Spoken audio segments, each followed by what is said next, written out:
বিদ্যুৎ বসুমতাৰী নামৰ ল'ৰা এজনক আমাৰ মিচিং জাতিটোৰ ওপৰত তফচিল মন্তব্য কৰা আমি শুনি পাইছোঁ মিডিয়াত।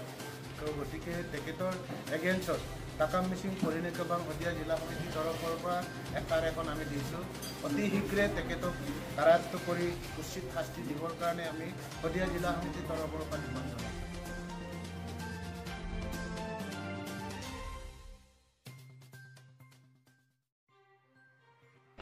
যোৱা কেইদিনমানৰ পৰা সামাজিক মাধ্যমত বিদ্যুৎ বসুমতাৰী নামৰ ব্যক্তিজনে মিচিং জাতিক অশ্লীল মন্তব্য কৰি সাম্প্ৰদায়িক সংঘাত সৃষ্টি কৰিবলৈ চেষ্টা কৰা দেখা গৈছে।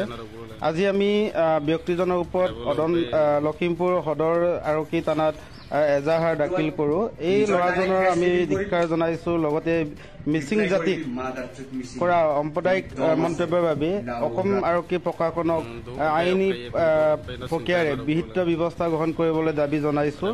লগতে এনে সাম্প্ৰদায়িক মন্তব্য সমাজৰ বিশৃংখলতা নকৰিবলৈ ভৱিষ্যতে অকৰণি দিছোঁ।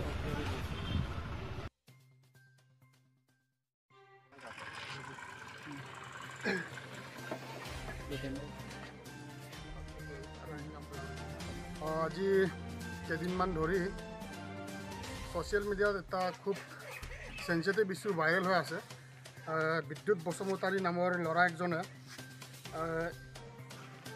মিচিং কমিউনিটিটোক লৈ কিনি মিচিং জনগোষ্ঠীটোক লৈ কিনি এটা অশ্লীল মন্তব্য কৰি ইনষ্টাগ্ৰাম ফেচবুক এইকেইটাত ভাইৰেল কৰি আছে। মানে শুনিব নোৱাৰা কিছুমান ভাষাত মিচিং জাতিটোক এটা নিন্দনীয় ভাষাৰে কৈ ডেৰগেটৰী কিছুমান মন্তব্য দি সমাজখনত কিছুমান ডিছক্ৰিমিনেশ্যন কৰিব বিচাৰিছে। সেইকাৰণে আমি আজি TNPK MMK MMK কেমিজালাম আঞ্চলিক কমিটিয়ে জনাই থানাত এটা FIR লঞ্চ কৰিছোঁ, যাতে এই ল'ৰাজনক বিদ্যুৎ বসুমতাৰী নামৰ ল'ৰাজনক পুলিচ প্ৰশাসনে ধৰি বিহিত ব্যৱস্থা গ্ৰহণ কৰে যায়।